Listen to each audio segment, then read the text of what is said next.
My name is Jennifer Morris. I'm the Chief Executive Officer of the Nature Conservancy. Wonderful.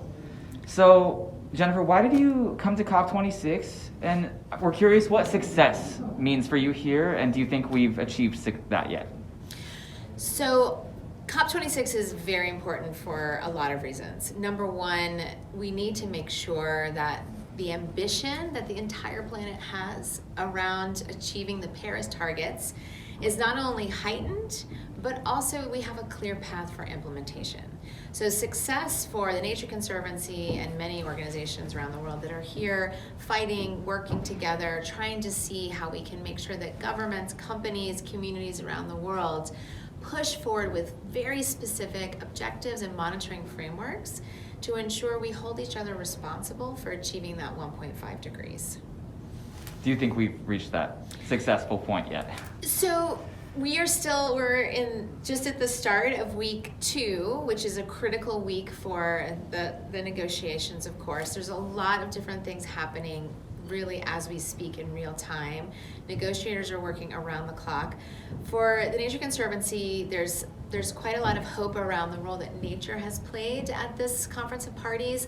Never in my 25 years of working in conservation and climate issues have I seen nature be seen as so central to the climate debate. And it's quite simple. If we go zero fossil fuel usage tomorrow and we don't impact land use and issues related to deforestation, especially in the tropics, there's no way we will achieve the Paris targets.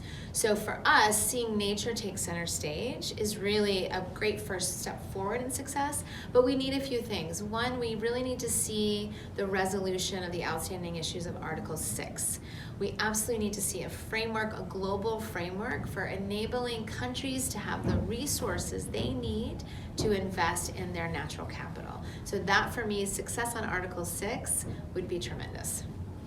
Totally. Thanks so much for laying that out for us. We're curious what role the NGO sector can play in catalyzing innovative finance for conservation. I know the Nature Conservancy has done incredible things on that. Yes, so the NGOs and our partners, banks, companies, governments, and of course communities, especially indigenous communities, have a really fundamental role to play when it comes to, again, not just having these targets and platitudes for 1.5 degrees and the Paris roadmap, but we have to make sure that financing reaches the governments, the companies, and the communities where it's needed most. So one of the things that the Nature Conservancy is very proud of having launched this week is something called a Blue Bond for Belize. And this is a really innovative structure where we partnered with, first and foremost, the government of Belize, as well as Credit Suisse and the Development Finance Corporation of the United States government to create a financial package that enables Belize to reduce its overall debt burden, which of course is very substantial after COVID. They rely heavily on tourism, and of course tourism has taken a big hit in Belize.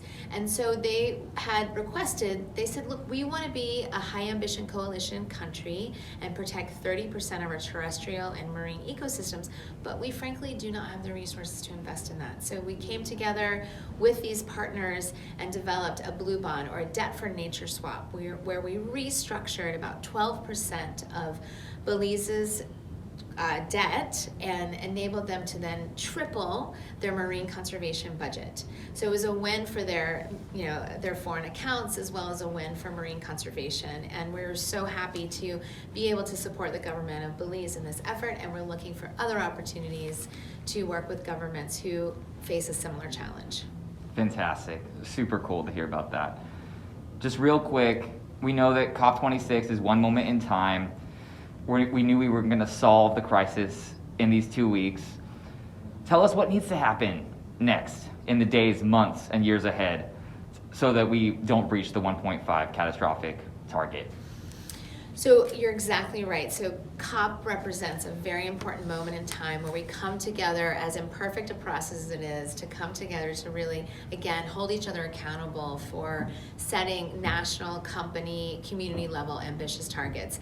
But the next step is really the hardest part. The next step, when we all leave Glasgow and we're back in our Zoom rooms in our countries and our communities, is to, again, set forward a very specific roadmap which includes reforming agricultural subsidies, which includes making sure that least developed nations are getting the resources that they need. $100 billion has been the ask since Copenhagen. We're not quite there yet, but we're moving in the right direction. Make sure that each country, as we look to Kunming and the biodiversity COP, is setting very clear targets for making sure that nature is at the center of how they're investing in their countries and their communities and working with companies. So that will require an all-of-government approach. One thing I would love to see coming out of this COP, given that nature has been so central, is that agricultural ministers and infrastructure ministers and finance ministers in every single country that's signed up to the Paris targets now sit down together to ensure that nature is at the heart of all of that planning. The environment ministry is no longer in the back room, but they're actually front and center to all the post-COVID recovery processes that governments need to achieve both net positive, nature positive future and very equitable future for the citizens of each country that's here this week.